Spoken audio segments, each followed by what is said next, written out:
So chicken winging is this elbow here. As you're coming through, you see it behind you, and then the club normally is in this position as well. And that's what's happening in your swing. So this is to do with what this shoulder's doing. And if we're coming through, we want to see that this shoulder externally rotates. So that is this movement. At the minute, as you're coming through, it's not really doing anything, or if anything, staying internal. So then as you're coming through, the only place that this can go is going to move up and round.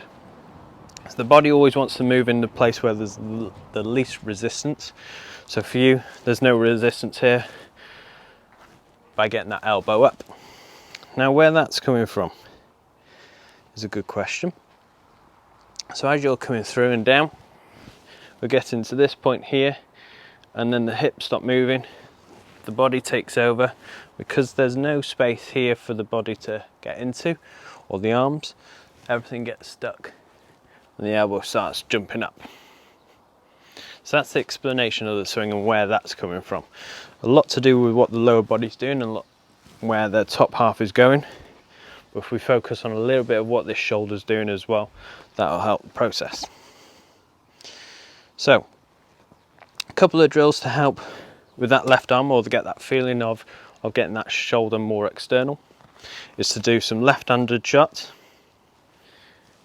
That forces you to open up the body on the way through. That shoulder then is going to be much more external because the chest is turned, but also the folding of that is going to help as well. Another one to maybe even just get the feeling, you're going to get something that has a flat face. So if we've got a buck here, left hand again, this is the club face. As we're taking it back, when we get into this position, this is pointing that way, but as you're coming through, that is now pointing this way. That's a good release for the club to get through. If we were to do chicken winging, we're not releasing the club at all. So that's keeping that face open. One, that's going to cause that ball to go left to right, but also if we wanted to get that draw, then we're going to have to flick a wrist, but that chicken wing is still in the way. So those are two explanations of where that chicken wing comes from. I've got a couple of drills to show you as well. So for your swing, we want those hips to keep on traveling through to allow more space for your arms and everything to fold, everything to come into place. So what we're going to do is we're going to step an alignment stick through your belt loops here, but it's going to be loads of space here.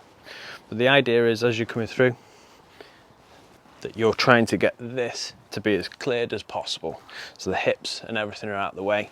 This gives us so much more space to get those arms through here. First of all, start with that 50% speed on the way back and on the way through. Really get this out the way. That's going to help you get rid of that chicken wing. The lower half of the body is going to take more of the strain of the swing, so there's going to be more space for those arms to come through and fully release.